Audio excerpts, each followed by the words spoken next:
ఈ లైవ్ లో వీక్షిస్తున్న నా ప్రియ దేవుని బిడ్డలందరికీ కూడా నా హృదయపూర్వకమైన వందనాలు తెలియజేస్తూ దేవుని వాక్యంలో నుండి దేవుని మాటలు మనం విందాం. గడిచిన వారాన్ని మనం ఒక అంశాన్ని ప్రారంభించుకున్నాం. అది కొన్ని మాటలు చెప్పిన తర్వాత ఎక్కువ సమయాన్ని లేనందు మూలన పెందలకాడ మనం ముగించుకున్నాం. ఆ వాక్యాన్ని మనం కంటిన్యూ చేసుకుందాం. దేవుని వాక్యంలో నుండి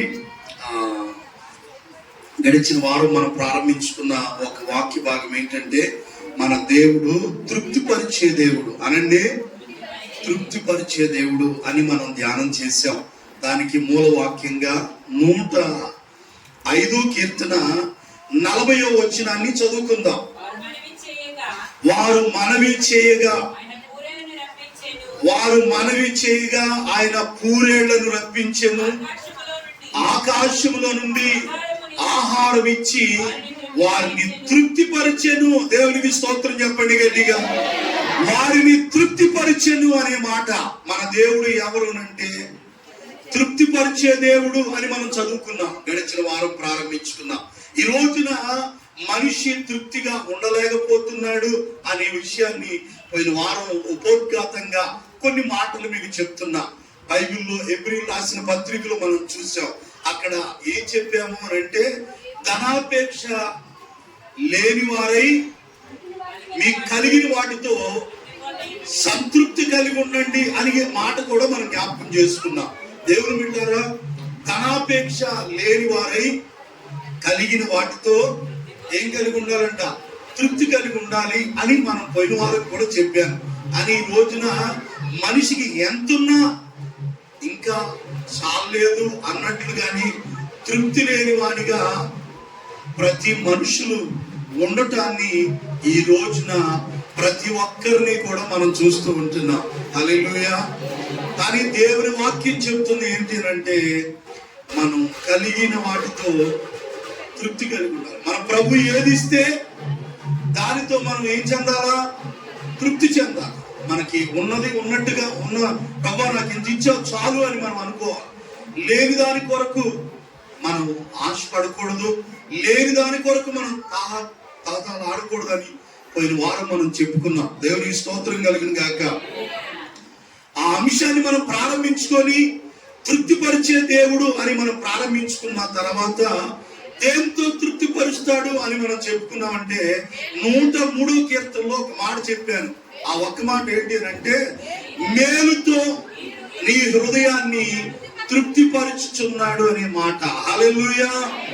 దేనితో తృప్తిపరుస్తాడంట చెప్పండి? దేనితో? మేలుతో మన హృదయాన్ని. 103వ కీర్తనలో చెప్పిన మాట అది. ప్రతి ఒక్కరి హృదయాన్ని మనం ఆరాధించే దేవుడు ఎవరు అంటే, మన హృదయాన్ని మేలుతో తృప్తిపరిచే దేవుడు. బైబిల్లో ఉంటది, మేలుతో ఆయన తృప్తిపరిచే దేవుడుగా ఉన్నాడు అని. మరి ఎవరి జీవితాల్లోనైతే మేలు పొందుకోవాలని ఆశపడుతూ ఉంటారో వారి హృదయాన్ని మేలుతో తృప్తి పొందించే దేవుడు అంట ఆయన. చాలా సందర్భాల్లో కూడా మన ప్రభు ఎవరు అంటే మేలు చేసేవాడు. చెప్పండి, మేలు చేసేవాడు. ద్వితీయోపదేశకాండం ఇశ్రాయేలు ప్రజల గురించి వాగ్దానం చేస్తూ, ఆయన నీకు సమృద్ధిగా మేలు కలుగ చేయను అనే మాట అక్కడ కనబడుతుంది మనకి. హల్లెలూయా. మన దేవుడు ఎవరు అంటే మేలుతో మన హృదయాన్ని చెప్పండి తృప్తిపరిచే దేవుడు. దేవునికి స్తోత్రం కలుగును గాక. మేలుతో మన హృదయాన్ని తృప్తిపరిచే దేవుడు. ఇంకెవరి కుటుంబాల్లోనైతే కీడు అనుభవిస్తూ ఉంటూ ఉన్నారో దేవుని బిడ్డారా, దేవుని వాక్యం చెబుతూ ఉంటుండగా మన జీవితాల్లో ఆయన ఆ ఉన్నటువంటి కీడు తొలగించి మేలుతో మన అందరి హృదయాలు, అలాగే ఈ లైవ్ లో ఎంతమంది అయితే దేవుని మాటలు వీక్షిస్తున్నారో వారు అందరి హృదయాలు మేలుతో తృప్తిపరచబడుదురు గాక. ఆమేన్. హల్లెలూయా. మన ప్రభు ఎవరు? తృప్తిపరిచే దేవుడు. ఆనాడు ఆ 5 రొట్టెలు 2 చేపలు తెచ్చినప్పుడు కూడా వాళ్ళు సమృద్ధిగా తిన్నారు, తృప్తిగా. మిగిలినవి 12 గంపలు ఎత్తారని కూడా మనం చెప్పుకున్నాం. ఈ వారం మిగిలిన ఇంకా దేనితో మన యొక్క దేవుడు మనల్ని తృప్తిపరుస్తాడు అని అంటే దేవుని వాక్యంలో కీర్తన గ్రంథం 36వ కీర్తన చూడండి. ఇంకా ఎక్కడ దేవుడితో దేవుడు మనల్ని తృప్తిపరుస్తాడు అని అంటే 36వ కీర్తన 8వ వచనాన్ని చదువుకుందాం ఈ వారం. 36వ కీర్తన 8వ వచనం. నీ మందిరం యొక్క సమృద్ధి వలన వారు సంతృప్తి నొందుచున్నారు. నీ ఆనంద ప్రవాహంలోనిది నీ వారికి త్రాగనించుచున్నావు. హల్లెలూయా. చూడండి, దేవుడు మేలుతో తృప్తిపరిచేవాడని మనం చెప్పుకున్నాం పోయిన వారంలో. మరలా రెండోది ఈ వారం దేవుడు చెప్తుంది ఏంటంటే, నీ మందిరం యొక్క సమృద్ధి వలన వారు సంతృప్తి నొందుచున్నారు. హల్లెలూయా. అంటే దేవుని మందిరంలో ఏముంది? సమృద్ధి, సంతృప్తి ఉందన్నమాట. అంటే దేవుని మందిరంలో ఉన్న సమృద్ధి చేత దేవుడు మనం ఏం చేస్తాడు? సంతృప్తి పరుస్తాడు. దేవుని మందిరంలో సమృద్ధి ఉంది. దేవుని మందిరంలోకి వచ్చిన ప్రతి ఒక్కరు కూడా వాళ్ళు తృప్తి పరచబడతారు. కాబట్టి అలాంటి దేవుని మందిరానికి మనం ప్రతి ఒక్కరూ కూడా రావాలి. నీ మందిరం యొక్క సమృద్ధి మూలన. అంటే దేవుని మందిరంలో ఏముంది? సమృద్ధి ఉంది. దేవుని మందిరంలో ఎంతో ఆశీర్వాదం ఉంది. కానీ కొంతమందికి దేవుని మందిరం యొక్క విలువ తెలియదు. కొంతమంది దేవుని మందిరం విలువ తెలిసినా ఇంకా చాలా వారాలు ఉన్నాయి కదండి, ఇంకా ఎన్నో ఆదివారాలు వస్తుంటాయి కదా, తర్వాత వెళ్ళొచ్చినే అనుకుంటారు కొంతమంది. దేవుని పెట్టారా, ఏ వారానికి ఆ వారమే, ఏ ఆదివారం ఆ ఆదివారమే. ఒక్క రోజు దేవుని సన్నిధి అది ఎంతో విలువైంది. హల్లెలూయా. కాబట్టి దేవుని మందిరంలో ఎంతో సమృద్ధి ఉంది. హల్లెలూయా. ఆ మందిరంలో యొక్క సమృద్ధి చేత దేవుడు మనల్ని తృప్తిపరిచే దేవుడై ఉంటూ ఉన్నాడు. హల్లెలూయా. దేవుని మందిరంలో ఆ తృప్తి ఉన్నప్పుడు మనలో ప్రతి ఒక్కరు కూడా ఆ మందిరంలో వస్తే ఆ మందిరంలో ఉన్న సంతృప్తిని దేవుడు మనకు అనుగ్రహిస్తాడు. దేవుని వాక్యంలో దేవుని మందిరం యొక్క గొప్పతనాన్ని గురించి 2 మాటలు చెప్పి నేను ముందుకు వెళతాను. 84వ కీర్తన మనం చదివినప్పుడు 4వ వచనం చదువు తల్లి. దేవుని మందిరం యొక్క గొప్పతనం. దేవుని మందిరంలో మనకి సమృద్ధి ఉంది. ఆయన మందిరంలో ఉన్న ఆ సమృద్ధి చేత దేవుడు మనల్ని సంతృప్తి పరుస్తాడు అని మనం చెప్పుకుంటున్నాం. దేవుని పిల్లలారా, దేవుని మందిరం ఎంత గొప్పది అని అంటే 84వ కీర్తన, నీ మందిరమునందు నివసించు వారు ధన్యులు. హల్లెలూయా చెప్పండి గట్టిగా. హల్లెలూయా. దేవుని మందిరంలో నివసించే వారందరూ కూడా ధన్యులవుతారంట. కొంతమందికి దేవుని మందిరం యొక్క విలువ తెలియట్లేదు. చాలా మందికి దేవుని మందిరం అంటే చాలా మందికి నిర్లక్ష్యం. కానీ దేవుని మందిరంలో నివసించేవారు ఎంతో ధన్యులుగా మార్చబడతారంట. అర్థమవుతుందా శారమ్మ గారు? దేవుని మందిరాన్ని మనం దొంగిలించకూడదు. దేవుని పిల్లలారా, దేవుని మందిరం ఎంతో విలువైంది. సైన్యములకు అధిపతి యెహోవా, నీ నివాసములు ఎంత రమ్యములు. హల్లెలూయా. మొదటి వచనంలో సైన్యములకు అధిపతి యెహోవా, నీ నివాసములు ఎంత రమ్యములు. యెహోవా మందిర ఆవరణము చూడవలనని నా ప్రాణము. హల్లెలూయా. ఏం చూడాలని ఆశ ఆయనకి? దేవుని మందిర ఆవరణం చూడాలని నా ప్రాణం ఎంతో ఆశపడుతుంది. హల్లెలూయా. కొంతమందికి ఏమేమో చూడాలని ఆశ, కొంతమంది ప్రాణాలకు ఎక్కడెక్కడికి వెళ్ళాలని ఆశ, ఏమంటున్నాడు అంటే, యెహోవా మందిర ఆవరణము చూడవలనని నా ప్రాణం ఎంతో ఆశపడుతుంది, అది సొమ్మసిల్లుచున్నది అంటున్నాడు.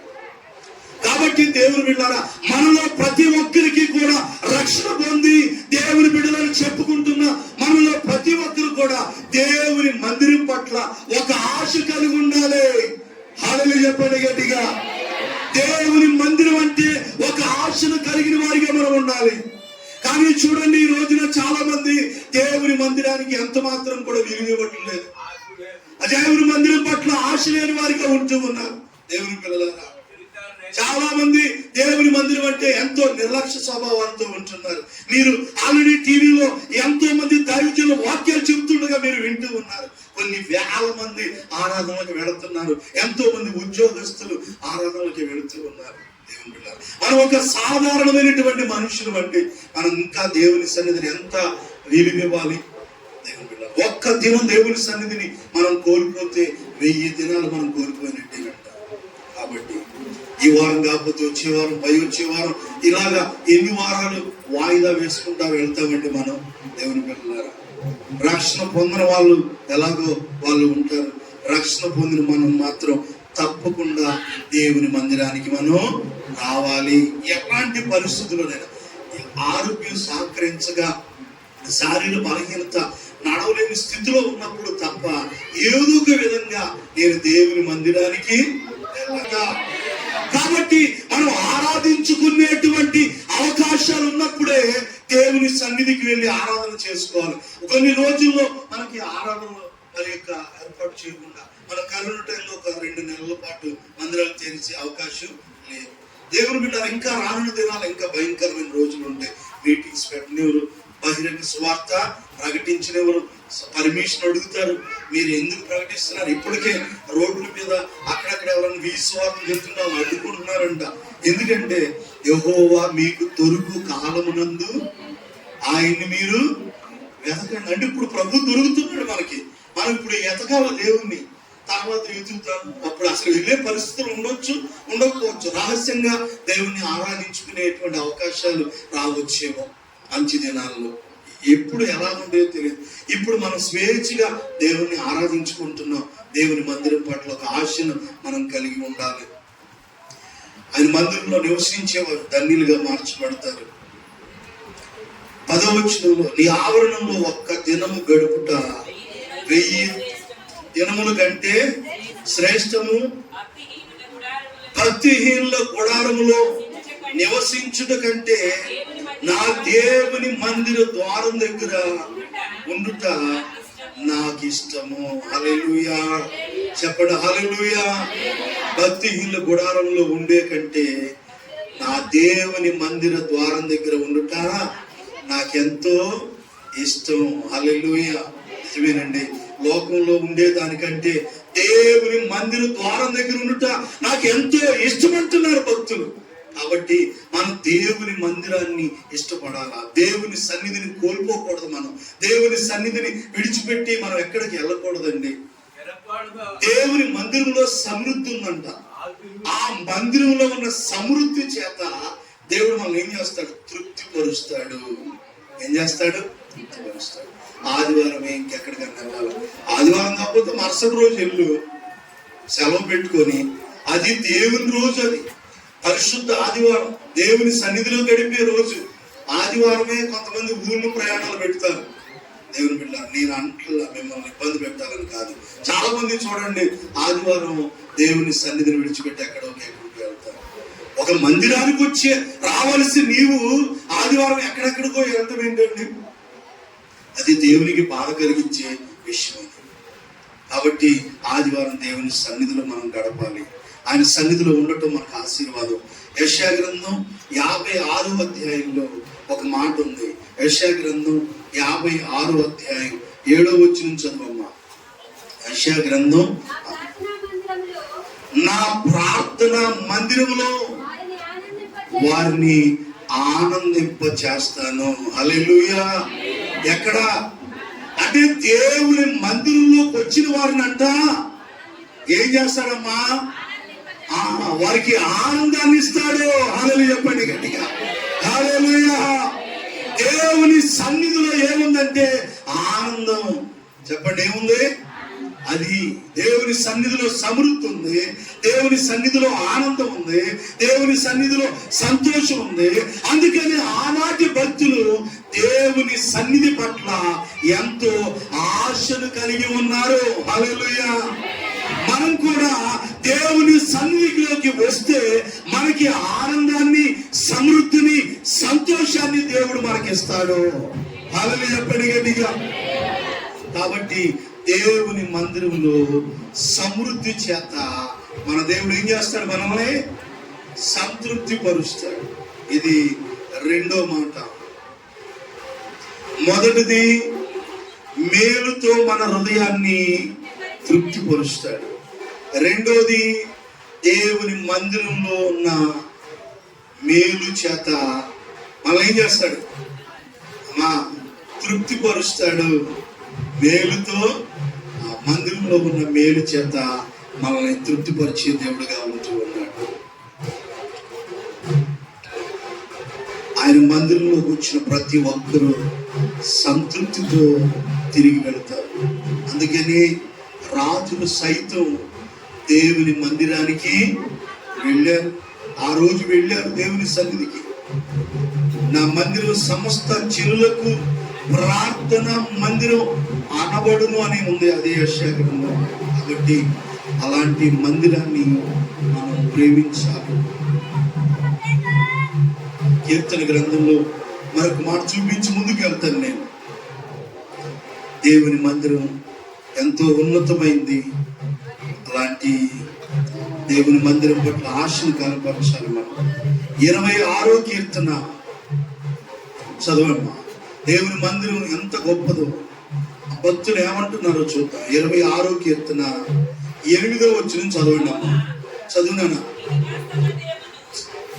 యెహోవా, నీ నివాస మందిరమును, నీ తేజో మహిమ నిలుచు స్థలమును నేను ప్రేమించుచున్నాను. హల్లెలూయా.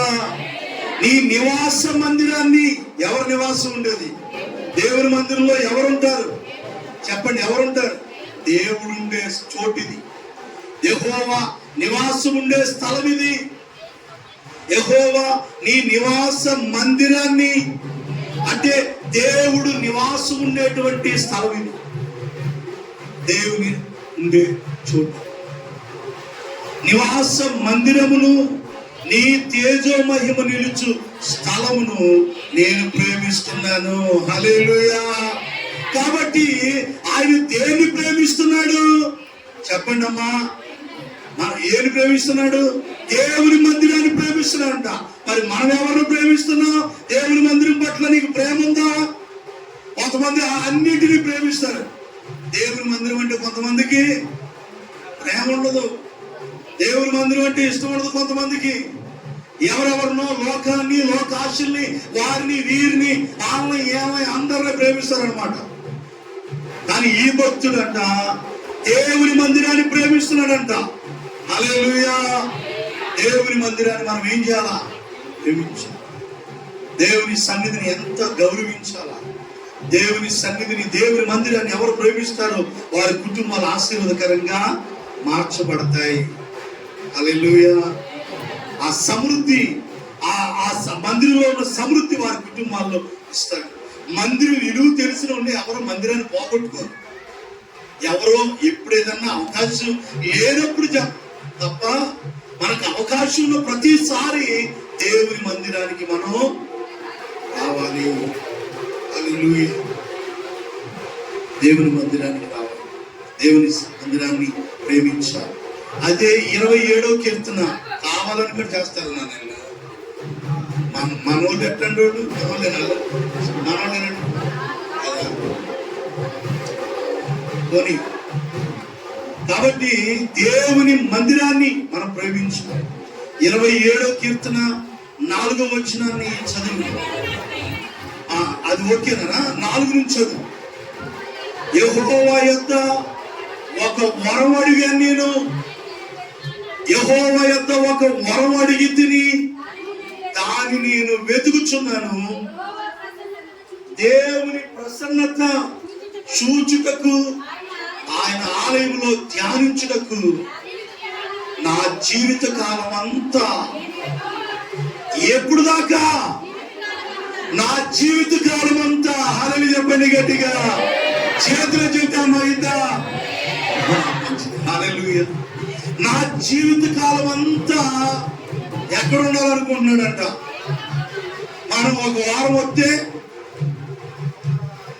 ఒక వారం ఎగ్గొట్టేశాం. ఆయన ఎప్పుడు దాకా నిర్ణయించుకుంటున్నాడు? మీ బైబిల్లో ఏముందమ్మా? జీవిత కాలం అంతా నేను యెహోవా మందిరములో నివసింపగోరుచున్నాను. హల్లెలూయా. అయ్యా, నువ్వు రాజు కదా, అక్కడ ఆశ ఉండాల్సింది పోయి నీకు మందిరం అంటే ఎందుకంత ఆశ? అడిగితే ఆయన ఆ రాజుగారి ఇల్లు కంటే దేవుని ప్రేమించాడంట. దేవుని మందిరాన్ని ప్రేమించాడు.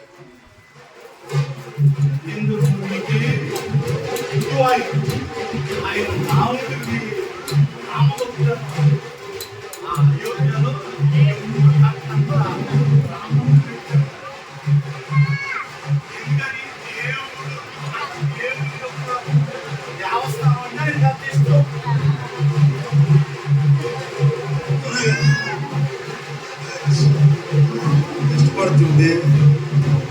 జీవం కలిగిన దేవుణ్ణి ఆరాధించే మనం, మాట్లాడగలిగిన దేవుణ్ణి ఆరాధించే మనం, దేవుని మందిరం పట్ల మనమంతా ఇంకా ఆశ కలిగి ఉండాలని చెప్తున్నాను నేను. హల్లెలూయా. చూడండి, వాళ్ళు ఎంత భక్తి కలిగి ఉంటారు, ఎంతో నిష్ఠ కానీ ఆ దేవాలయం పట్ల ఎంతో జాగ్రత్త కలిగి, ఎంతో పవిత్రంగా చూస్తారు దేవస్థానం. కానీ మనం దేవుని మందిరం చాలా మందికి ఆ ఇష్టం నేను అని అంటున్నాడు. దేవుని దగ్గర నేను ఒక వరం అడిగాను, దానిని నేను వెతుకుచున్నాను. ఏంటయ్యా, ఏం వరం అడిగా దేవుని అంటే, దేవుని ప్రసన్నత చూడాలని, ఆయన ఆలయంలో ధ్యానించాలని, నా జీవిత కాలం అంతా నేను యెహోవా మందిరంలో అది బలారాధన ఇచ్చేటప్పుడు వస్తానయ్యా, 2 వారాలు 3 వారాలకు ఒకసారి వస్తానయ్యా. అలా ఏమని నిర్ణయించుకుంటున్నాడు. కొంతమంది బలారాధన వచ్చేటప్పుడు కనపడి బలారాధన తీసుకుని మళ్ళీ బలారాధన వచ్చినప్పుడే అది కొంతమందికి అట్ట. కానీ ఈ భక్తులు మనకంటే చాలా గొప్పోళ్ళు ఉన్నారు, కానీ వారి జీవిత కాలం అంతా కూడా మందిరంలోనే ఉండాలని ఆశపడుతున్నారంట. మనం కూడా అలాంటి ఆశ కలిగి ఉంటే ఎంత బాగుంటుంది. హల్లెలూయా. ఎందుకంటే ఆయన మందిరంలోకి వస్తే మన అవసరాలన్నీ కూడా తీర్చబడతాయి. ఆయన మందిరంలో ఆనందాన్ని దేవుడు మనకి ఇస్తారంట. మన సమస్యలు తీర్చబడే చోటిది. నన్ను ఆ ఫోన్లో పాట ఉంటే ఎవరు ఆ పాడతాను నేను, స్టీవెన్సన్ గారి పాట. మందిరములోనికి రారండి, వందనీయుడేసుని చేరండి. మందిరములోనికి రారండి, వందనీయుడేసుని చేరండి.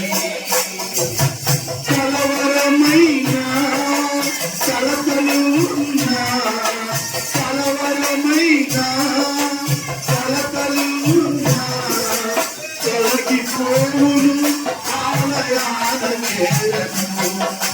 కలుగు సుఖములు ఆ ప్రభుని వేడను. మందిరములోనికి చదువుబట్టి వాడు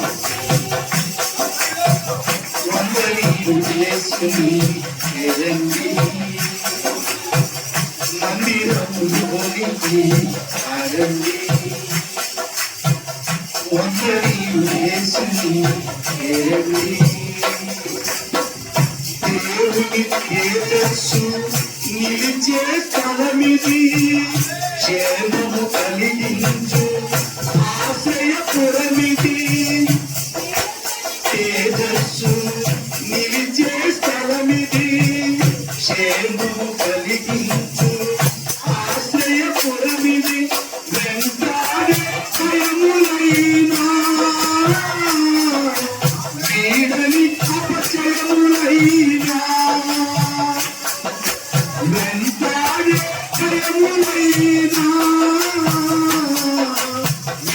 ఎన్ని అపజయములైనా తొలగిపోవును ఆలయాల చేరను. కలుగు సుఖములు ఆ ప్రభుని వేడను. మందిరములోనికి రండి,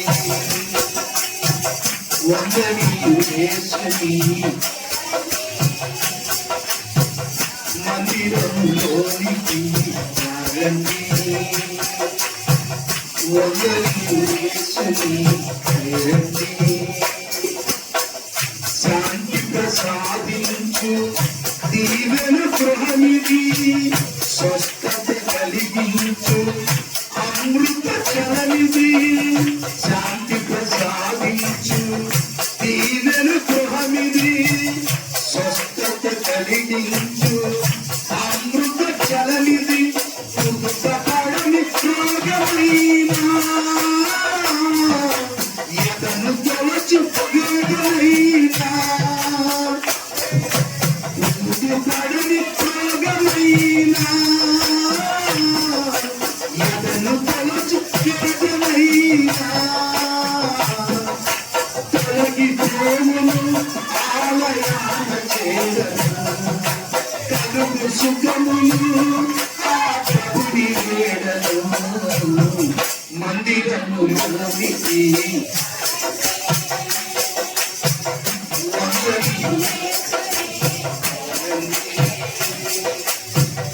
మందిరములోనికి రండి,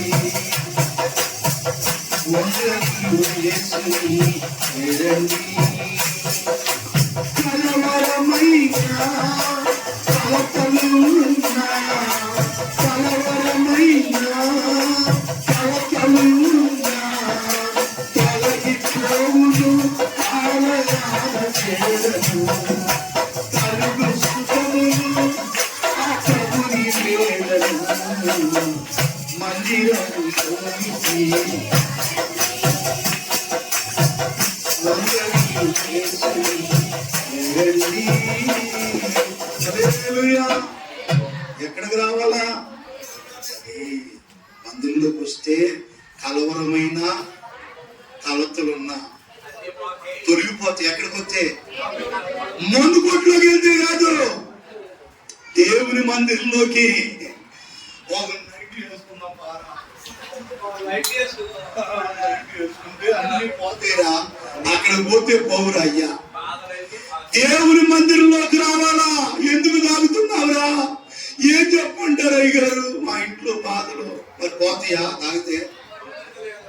నమ్మలేదు. భార్య చెప్పిన మాట ఇంట్లో కొడుతుంది అయ్యా, లోపల పెట్టి. ఎవరికి చెప్పుకోలేక ఏం చేస్తున్నాడు? ఊరిపోయి. కాబట్టి అలాంటి దౌర్భాగ్యులు కూడా ఉంటారు పాపం, కక్కలేక నిద్రలేక. ఏం చేస్తావు? ఇది ఇలాగ జరిగిపోవాలన్నమాట. కాబట్టి మన కలవరాలైనా మన కలతలున్నా అవన్నీ తొలగిపోవాలంటే ఎక్కడికి రావాలి? దేవుని మందిరంలోకి రావాలి. హల్లెలూయా పడి గట్టిగా. దేవుని మందిరంలో దేవుని తేజస్సు నిలిచే స్థలం వంటిది. ఏది? అద్భుతంగా రాశాడు ఆయన. వాస్తవానికి దేవుని తేజస్సు ఇక్కడ నింపబడుతుంది అన్నమాట. నానా శాలేము బిడ్డలు తల్లిని అమ్మమ్మని ఇద్దరిని ఏడిపిస్తున్నారు. రారా అయ్యా, రారా పైకి, నేను కింద తీసుకెళ్ళరా, శాలేముని అభిషేకం తీసుకెళ్ళరా బాబు, వండికేస్తున్నారు. ఆహారం కూడా బాగానే తెచ్చారు కదా, ఇంకేం తినే కడిగే. అలాగే చెప్పండి గట్టిగా. కాబట్టి క్షేమము కలిగించే ఆశ్రయపురం ఇది. వెంటాడే భయమైనా వీడని అపజయమైనా దేవుని మందిరంలోకి వస్తే తొలగిపోతే శాంతి ప్రసాదించే దీవెన గృహం ఇది. కొట్టమాకు నాన్న, పిల్లలు అట్టాగా ఏడుతారు, కొట్టమాకు నాకు. శాంతి ప్రసాదించే దీవెన గృహం, స్వస్థత కలిగించే అమృత చల నిదంట. ఏది? మందిరం. హల్లెలూయా. దేవుని బిడ్డలారా, కుదుట పడని రోగమైనా ఎదను తొలుచు. ఎక్కడికి వచ్చి తొలుగుతాయి?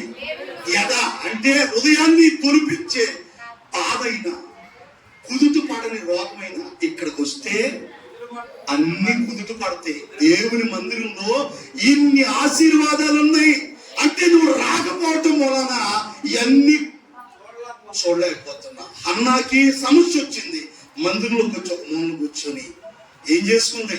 ప్రార్థన చేసింది, కన్నీళ్లు కార్చింది, ప్రార్థన చేసింది. సహోదరుడా, మిమ్మల్ని ప్రోత్సహించడానికి చెప్తున్నా, మీరు మందిరానికి వస్తే నాకు ఒరిగేదేమి ఉండదు.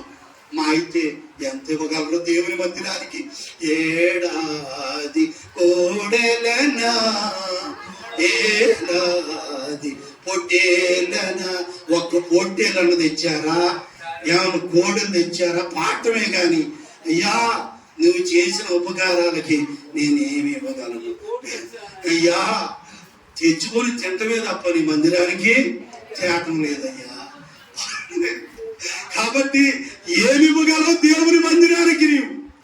నువ్వు రావటం వలన దేవుని కొరిగేదే ఉండదు, మా కొరిగేదే ఉండదు. రావటం వలన నీవు ఆశీర్వదించబడతావు, నీ కుటుంబం ఆశీర్వదించబడుతుంది.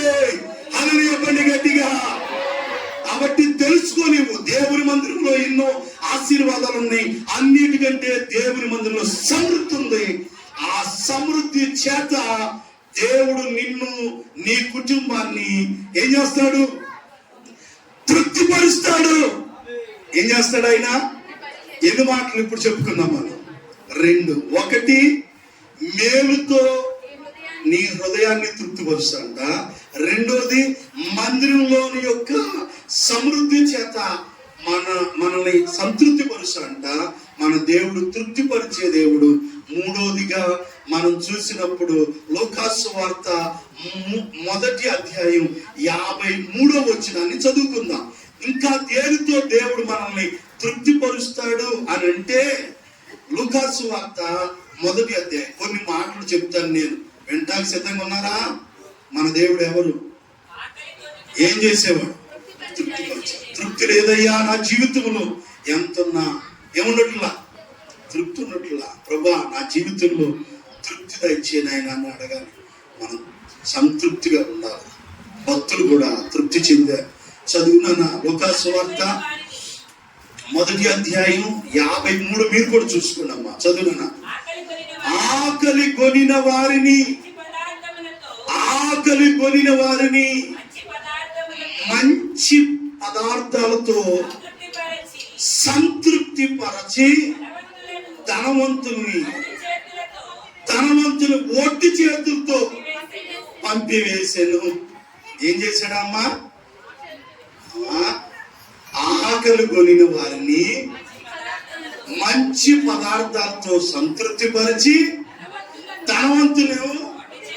మీకేమవుతున్నారు? మీకు ఆల్రెడీ నెక్టంగా ఎక్కువైపోయిందని ధనవంతులు ఎలా పంపించాడంట? ఒట్టి చేతులతో పంపించేశాడంట. దేవుడు కూడా ఆకలి కొన్ని వారికి దేవుడు పెడతాడు. ఎక్కువైన వాళ్ళకి పెట్టిన తిన్నగా. బైబిల్లో కూడా ఆ మాట ఉంది, కడుపు నిండిన వాడు తేనె పట్టు కూడా తొక్కేస్తాడని సామెతల గ్రంథం ఉంది. ఆ మాట కడుపు నిండినోడికి నువ్వు బిర్యానీ 2 పళ్ళకు పెట్టిన తినడాడు. ఎందుకంటే అడికి ఎక్కువైపోయింది. ఇప్పుడు మాకు అన్ని ఎక్కువైంది. దేవుని కృపను బట్టి తిండి ఎక్కువైంది, డబ్బులు ఎక్కువైంది, భక్తి కూడా అన్ని ఎక్కువైపోయినాయి. ఇక ఎందులో ఎక్కువైనా పర్లేదు కానీ భక్తి ఎక్కువకూడదు. ఇది జీవితాంతం చేసే సాధన. ఇది అదే చెప్పండి గట్టిగా. ఎప్పుడు దాకా? జీవితకాలం అంతా. మనకంటే మన ముందు పితరులు, తాతలు, తండ్రులు, ముత్తాతలు ఎంతో మంది చనిపోయారు. వాళ్ళ జీవితకాలం అంతా ఏం చేసుకుంటూ వచ్చారు? భక్తి సాధన చేసుకుంటూ వచ్చారు. ఇది ఒక వారంతోనో, ఒక నెలతోనో, ఒక సంవత్సరంతో పోయేది కాదు. ఇది మనం ఈ లోకంలో ఉన్నంత కాలం మనం భక్తిని కాపాడుకుంటా ఆత్మీయంగా దేవుల్లో ఎదుగుతూ మందిరానికి వస్తూ ఉన్నాం తల్లి. హల్లెలూయా. ఇక అన్ని మొహం కొట్టేసినట్టుగా ఇక మందిరం కాడ మొహం కొట్టేసిందంటే నీ మొహం కొట్టేసాడని చెప్తాడు దేవుడు. హల్లెలూయా. అవునా కదా? ఇప్పుడు ఎక్కువ మొహం కొట్టేసింది అంటాం కదా. అంటే మొహం కొట్టేసింది. ఇప్పుడు కొంతమందికి మందిరాలు ఏమైంది అనండి, మొహం కొట్టేసింది అంటే మందిరం మొహం కొట్టేస్తుంది. రాలేకపోతున్నాం. ఎప్పుడు వెళ్ళే మందిరం ఇక ఏమన్నా ఎర్రటీకి ఏమన్నా చేపిస్తే ఏమన్నా ఏంటిది మందిరం మందిరం. హల్లెలూయా. కాబట్టి ఏదైనా కొట్టవచ్చు, కానీ దేవుని మందిరం అనేది మనకి కొట్టకూడదు. ఎంత మందిరానికి వస్తే అంత ఆశీర్వదించబడతావు నీవు, నీ పిల్లలు, నీ కుటుంబం. హల్లెలూయా. అది మాత్రం నేను ఖచ్చితంగా దేవుని వాక్యాన్ని బట్టి మీకు చెప్తున్నా. మూడో మాటగా మనం చెప్పుకుంటున్నాం, ఆయన ఆకలి కొనిన వారిని మంచి పదార్థాలతో సంతృప్తి పరిచి ధనవంతుల్ని ఒట్టి చేతులతో పంపించేశారండి. మీకు వద్దులేరయ్యా, మీ దగ్గర బాగా ధనం ఉంది, మీకు పెద్దగా ఆకలిస్తున్నట్టుగా కూడా కనపడతలేదని దేవుడే యేసయ్య అంట భూమి మీద ఉన్నప్పుడు ధనవంతుని ఒట్టి చేతులతో పంపించంట. ఆకలి కొన్ని వారిని మంచి పదార్థాలతో సంతృప్తి పరిచాడు. మూడో మాట, మన దేవుడు దేంతో తృప్తిపరిచేవాడంటే మంచి పదార్థాలతో దేవుడు మనం తృప్తిపరిచాడు. ఏ పదార్థాలు? మంచి ఆహారాన్ని ఇచ్చి మన కుటుంబాన్ని, ఆకలి కొన్ని వారిని ఆయన సంతృప్తి పరిచే దేవుడు అయి ఉన్నాడు. హల్లెలూయా. ఆకలి కొన్ని వారి ప్రాణాలు మంచి పదార్థాలతో తృప్తిపరుస్తాడు. ఎప్పుడు అలా జరిగింది అని మనం మంచి పదార్థాలతో దేవుడు మనం తృప్తిపరచాలంటే మనం ఏం చేయాలి? ఒక మాట చూపిస్తాను. యెషయా గ్రంథం ఒకసారి చూడండి. యెషయా గ్రంథంలో మంచి పదార్థాలతో దేవుడు మనం తృప్తిపరుస్తాడంట. సరైన ఆహారం తినలేనటువంటి వారిగా ఈ రోజున చాలా మంది కుటుంబాల్లో మంచి ఆహారం కూడా తినలేని వారు చాలా మంది ఉంటూ ఉన్నారు. కానీ మన దేవుడు ఆయన మంచి ఆహార పదార్థాలు ఇచ్చి అలా ఏం చేస్తాడంట? తృప్తిపరుస్తాడంట. హల్లెలూయా.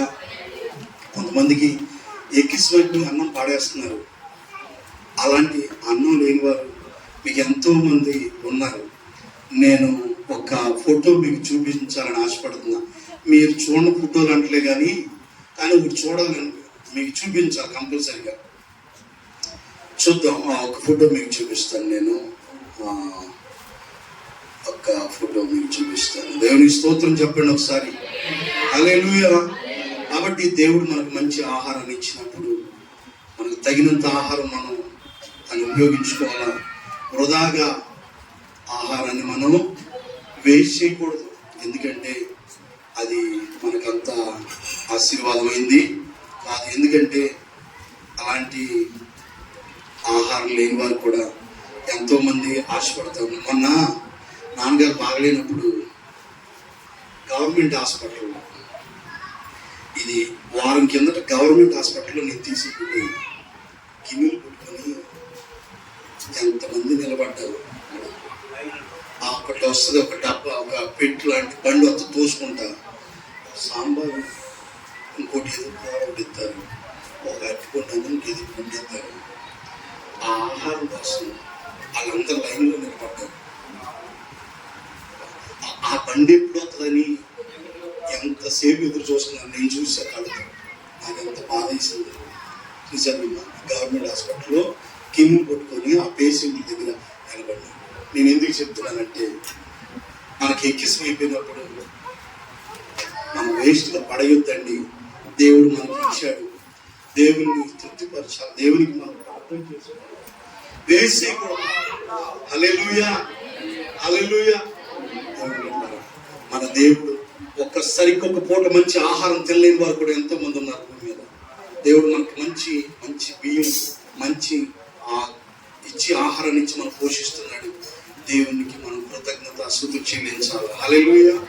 మన దేవుడు మంచి ఆహార పదార్థాలతో ఆయన ఏం చేస్తాడు? పరిచయం. నీ వంతు, నీ కుటుంబం ఏదన్నా మేలు జరిగినప్పుడు హాస్పిటల్లో గుండెకెళ్ళి పెట్టి వాళ్ళకి ఆ పుణ్యమన్న కట్టుకో. అక్కడ ఒక వారం ఒక పూట నేను పెడతానని మొక్కుని పెడితే ఏమైంది? 10 కేజీలు వండుకెళ్ళి పెట్టు.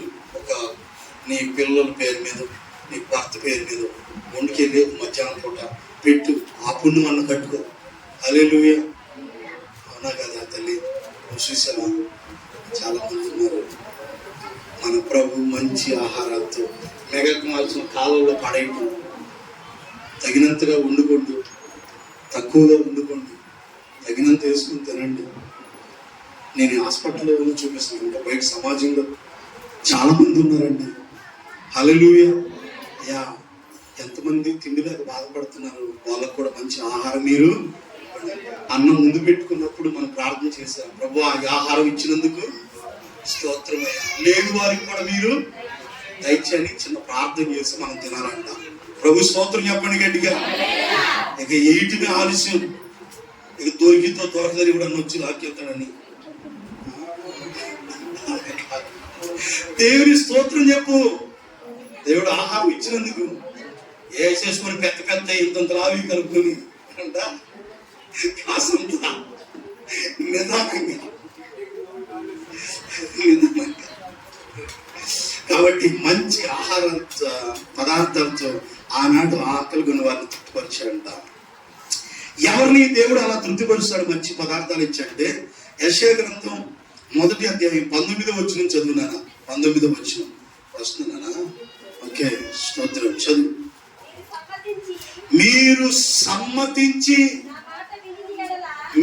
సమ్మతించి నా మాట విని ఎడల మీరు భూమి యొక్క మంచి పదార్థాలు అనుభవిస్తారు. హల్లెలూయా. ఎప్పుడంట? ఎప్పుడైతే మనం దేవుని మాట సమ్మతించి ఆలకిస్తాం, వింటాము, భూమి యొక్క మంచి పదార్థాలు దేవుడు అనుభవించినట్టుగా మనల్ని చేస్తాడు. లేదంటే నెమ్మది గడ్డి వేయించినట్టుగా ఏం చేస్తాడు? గడ్డి తింటాడు. ఆయన అంట ఏమొచ్చింది? ఆయనకి గర్వం వచ్చిందంట. ఎవరికి? నెబుకద్నెజరుకి, ఆ రాజుకి. ఇక్కడ 1వ అధ్యాయం అంటున్నాడు, మీరు సమ్మతించి నా మాట విని ఎడలా భూమి మీద ఏవేవి శ్రేష్టమని మంచి ఉన్నాయో అవి అనుభవించేటట్లుగా చేస్తాడు. హల్లెలూయా. రోజు మంచి కూర తిన్నవాడు, పచ్చలతో తినేవాడికి ఎప్పుడన్నా మనం మంచి ఆహారం పెట్టున్నాడు ఎట్లా ఉందంటే మంచి బలమానాలు తిన్నట్టు. ఇలాంటి ఆహారం తిని చాలా అయిందండి అంటారు. ఎందుకంటే వాళ్ళ జీవితంలో అలాంటి ఆహారం తిని ఎప్పుడు చాలా లేదు. కాబట్టి దేవుని పిల్లలరా, దేవుని మాట మనం జాగ్రత్తగా విన్నప్పుడంట భూమి యొక్క మంచి పదార్థాలు, ఇందాక మనం చదివిన లూకా సువార్తలో ఆకలి కొనిన వారిని ఆయన ఏం చేశాడు? అక్కడ మంచి పదార్థాలతో తృప్తిపరిచాడు. ఎప్పుడు తృప్తిపరుస్తాడు? ఎప్పుడైతే దేవుని మాట మనం వింటామో ఈ మంచి పదార్థాలతో దేవుడు మన కుటుంబాన్ని ఏం చేస్తాడు? తృప్తిపరుస్తాడు. దేవుని పిల్లలారా, మన దేవుడు మంచి ఆహారం ఇచ్చి మనల్ని ఏం చేస్తాడు? తృప్తిపరిచేది. ఒక్కసారి దానియేలు గ్రంథం 4వ అధ్యాయం చూడండి. నేను ముగింపులోకి వస్తున్నాను. మన దేవుడు ఎవరు చెప్పండి? తృప్తిపరిచే దేవుడు. మొదటిది మేలుతో మన హృదయాన్ని తృప్తిపరిచే దేవుడు, మొదటి విషయం. రెండో మాట చెప్పుకున్నాం మనం, దేవుని మందిరం యొక్క సమృద్ధి వలన దేవుడు మనల్ని సంతృప్తి పరుస్తాడు. దేవుని మందిరంలోకి వస్తే ఆ సమృద్ధి చేత నీవు నీ కుటుంబం సంతృప్తి చెందుతారు, ఆనందాన్ని దేవుడు ఇస్తాడు. ఇందాక రెండో మాట చెప్పుకున్నాం. మూడవదిగా మనకి మంచి ఆహార పదార్థాలు ఇచ్చి ఏం చేస్తాడంట? మనల్ని తృప్తిపరుస్తాడు. హల్లెలూయా. ఇదివరకు అంటే ఇప్పుడు కాలం కాదులమ్మా, ఒక 25 ఏళ్ళు కిందట మనం ఎక్కడ ఏ ఫంక్షన్ జరిగినా ఇప్పుడు మనం వస్తాం. ఇప్పుడంటే దేవుని కృపను బట్టి మంచి ఆహారం మనం అనుకుని తినగలిగే కృప దేవుడు మనకి ఇచ్చాడు. నేను ఒక 25 ఏళ్ళు కిందట మాట చెప్తున్నాను. ఎక్కడ ఫంక్షన్ అయినా, నా చిన్నప్పుడు నేను స్కూల్ మానేసిన కొత్తలో మొత్తం ఆ ఫంక్షన్ దగ్గర మనోళ్ళు వెళ్ళేవాడు. ఎల్లు ప్రతి ఒక్కరు తరిమేవాడు మనం. అవునా కదా? మీరు ఏదైనా ఫీల్ అవుతున్నారా? అవునా కదా? ఎందుకంటే మనం తెలుసుకోవాలి ఎన్ని మనల్ని తర్వాత తిందురు కానీ తర్వాత కూర్చుందరు కానీ అని తోలేసిన రోజులు ఎన్నో ఉన్నాయి. నేను చూసా. ఎందుకంటే మన వాళ్ళు వెళ్ళేవాళ్ళు తర్వాత తిందురు కానీ రాని ఇస్తారు మడత పెట్టి తర్వాత కూర్చుంది. లేకపోతే నేను లేపేసిన రోజులు నాకు ఎన్నో తెలుసు. ఇవాళ మనం మంచి ఆహారం తినే కృపనిచ్చాడు. తల్లి నీకు తెలుసా రోజులు? అప్పుడు నాకంటే నువ్వు చిన్నదాన్ని. కాబట్టి దేవుడు కదా. మరి ఈ రోజున దేవుడు మన ఇంట్లోనే రాజులు తినే ఆహారం తినే కృపనే ఇచ్చాడు. పెద్ద పెద్దోడు వచ్చి మన ఇళ్లలో ఆనందం అంటారు. మనోళ్ళు తెంపల్లో కానీ మన కొత్తగూడలో ఇల్లు కట్టుకుంటే అక్కడికి వెళ్తే పెద్ద పెద్దోడు వచ్చి మనోళ్ళ ఇళ్ళలో ఆనందం అంటారు. ఒకప్పుడు మనం గెంటేసిన వాళ్ళు ఈ రోజు వచ్చి మనోళ్ళ ఇళ్ళలో ఆనందం అంటారు. ఇది కాదా దేవుని కృప అంటే? హల్లెలూయా.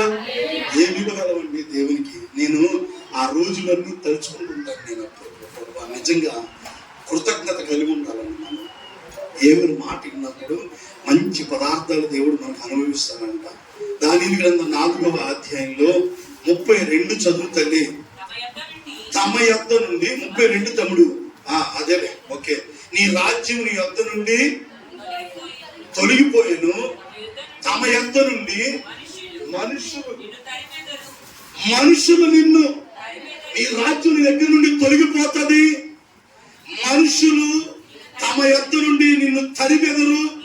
నీవు అడవి జంతువుల మధ్యలో నివాసం ఉంటావు. ఎక్కడ? మనుషులు ఉండే చోట ఉండవు. నువ్వు ఎక్కడ ఉంటావు? అడవి జంతువుల మధ్య నివాసము చేయొచ్చు. పశువులు గలే గడ్డి వేసేదవు.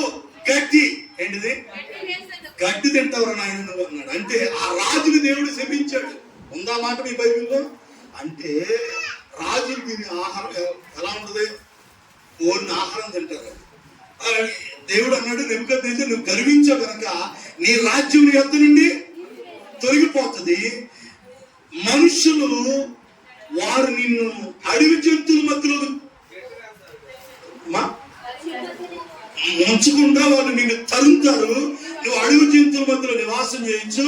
పశువులు గలే గడ్డి మేస్తావు. సర్వోన్నతుడు దేవుడు మానవుల రాజ్యం పైన ఒక అధికారి ఉండి తాను ఎవరిని దాన్ని అనుగ్రహించును వారికి అనుగ్రహించునని నువ్వు తెలుసుకునే వరకు 7 కాలములు నీకు ఇలాగ జరుగును. 7 కాలాలు 7 ఏళ్ళు దాకా ఇలా జరుగునని చెప్పింది. ఎందుకు ఆ గతి పెట్టింది? మంచి పదార్థాలు తినే రాజు ఏం తినిపించాడు దేవుడు? నీకు తినిపిడా? నువ్వు కూడా గర్వించి నువ్వు కూడా అహంకారం చెందావనుకో, ఒకప్పుడు బాగా బతికారండి ఆ కుటుంబం, ఇప్పుడు ఆమెకే అని అంటుంటారు. చూసారా? ఒకప్పుడు వాళ్ళు 10 మందికి పెట్టి ఇల్లేనండి, ఇప్పుడు ఏమీ లేదు, అక్కడ సరైన ఆహారం లేదండి అంటున్నారు కొంతమంది గురించి. ఒకప్పుడు అలా ఉన్నాడు, ఇప్పుడు ఎందుకు అలా అయిపోయారు?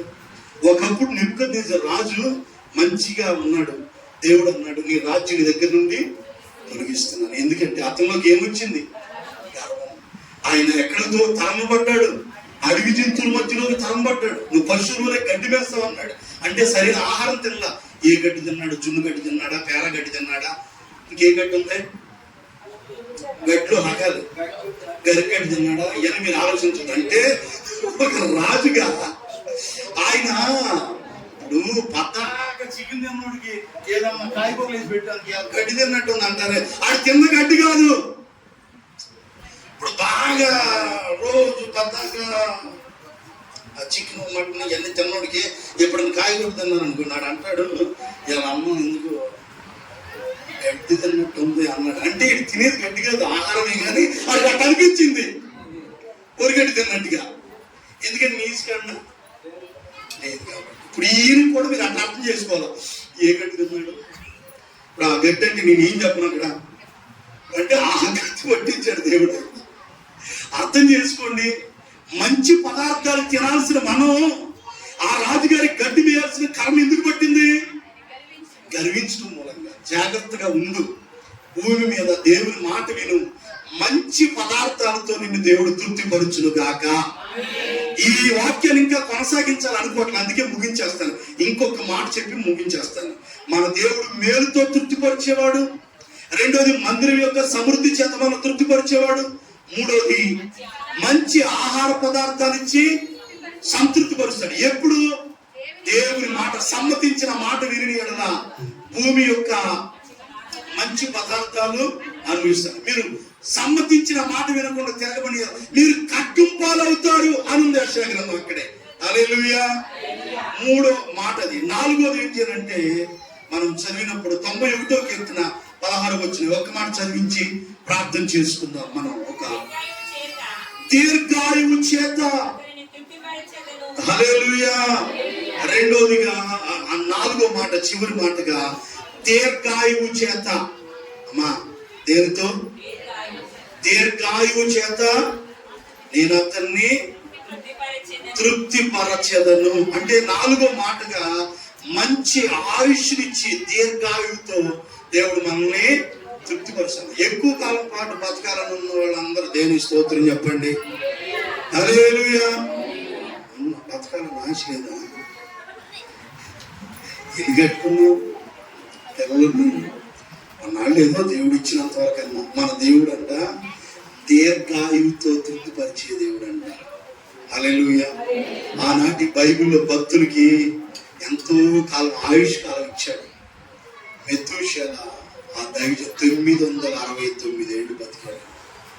అంత ఆయుష్నిచ్చి ఆయన తృప్తిపరిచాడు. తర్వాత 700, తర్వాత 600, 500, 300 ఇలాగ దేవుడు ఆయుష్ కాలాన్ని ఏం చేశాడంటే కుదించేశాడు.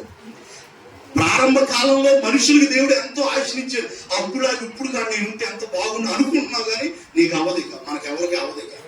మనకి ఎంతగాడికి 50, 60 అదే టాపిక్. అప్పటికి షుగరు, బీపీ, కాళ్ళు నొప్పులు, కీళ్ళ నొప్పులు అవన్నీ వచ్చేసి ఆ కాలంలో ఏమీ లేవు కాబట్టి వాళ్ళు అన్నాళ్ళు బతికారు. అలాగే చెప్పండి గట్టిగా. కానీ ప్రభు అంటున్నాడు దీర్ఘాయువు చేత నేను అతన్ని.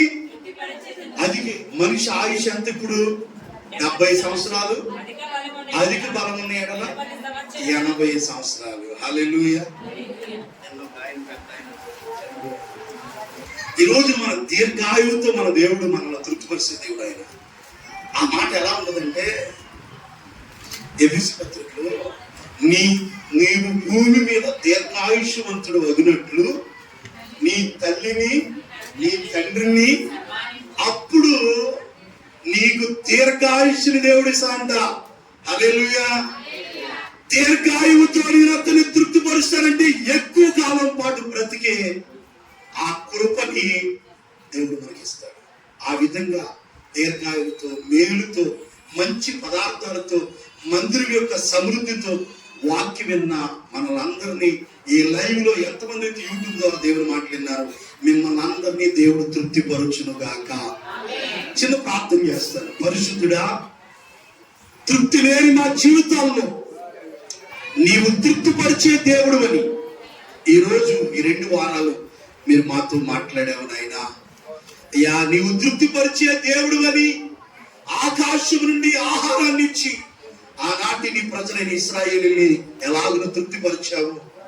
అయ్యా, ఈ రోజున తృప్తి లేని మానవులమైన మా జీవితంలో మేలుతో మా హృదయాన్ని తృప్తిపరుస్తానని, అలాగే మందిరం యొక్క సమృద్ధి చేత మమ్మల్ని తృప్తిపరిచే దేవుడు అని. మూడవదిగా అయ్యా, మంచి ఆహార పదార్థాలు ఇచ్చి మమ్మల్ని తృప్తిపరుస్తానంటున్నా. ఎవరు నీ మాట వింటారో మంచి ఆహార పదార్థాలు ఇచ్చి తృప్తిపరిచే దేవుడు నాయన. ఎవరు నీ మాట వినకుండా గర్విస్తారో నెబుకద్నెజరు రాజు వలె గట్టి మించావు నాయన. అట్లాంటి స్థితిలోకి మిమ్మల్ని రానిపోతాయా. ఎప్పటికప్పుడు నీ ఎడల కృతజ్ఞత కలిగి గర్వించకుండా భూమి యొక్క మంచి పదార్థాలు అనుభవించే కృపను మాకు ఇవ్వండి. చివరిగా దీర్ఘాయువుతో తృప్తిపరుస్తానంటున్నావు నాయన. మాలో చాలా మంది దీర్ఘాయువుతో బ్రతకాలనుకుంటున్నాం. మేమందరం లైవ్ లో కూడా ప్రతి ఒక్క కుటుంబాన్ని దీర్ఘాయువుతో ఆయుష్ కాలాన్ని పొడిగించి తృప్తిపరచండి. అటు విధంగా ప్రతి ఒక్కరిని కూడా ఈ లైవ్ లో ఎంతమందిని మాటలు వీక్షించారు అటు కుటుంబాలకు కూడా మేలుతో తృప్తిపరచండి, దీర్ఘాయువుతో తృప్తిపరచండి. మందిరం యొక్క సమృద్ధి చేత తృప్తిపరిచి మంచి ఆహార పదార్థాలు ఇచ్చి తృప్తిపరిచి ఈ విధంగా దీవించు. విన్న మాటలు నీ బిడ్డల హృదయాల్లో ఫలించినట్లుగా సహాయం చేసి దీవించి ఆశీర్వదించమని యేసు నామములో అడుగుచున్నాము తండ్రి. ఆమేన్. వాక్యం మీ అందరికీ ప్రత్యేకమైన వందనాలు తెలియజేస్తూ అందరూ లేచిన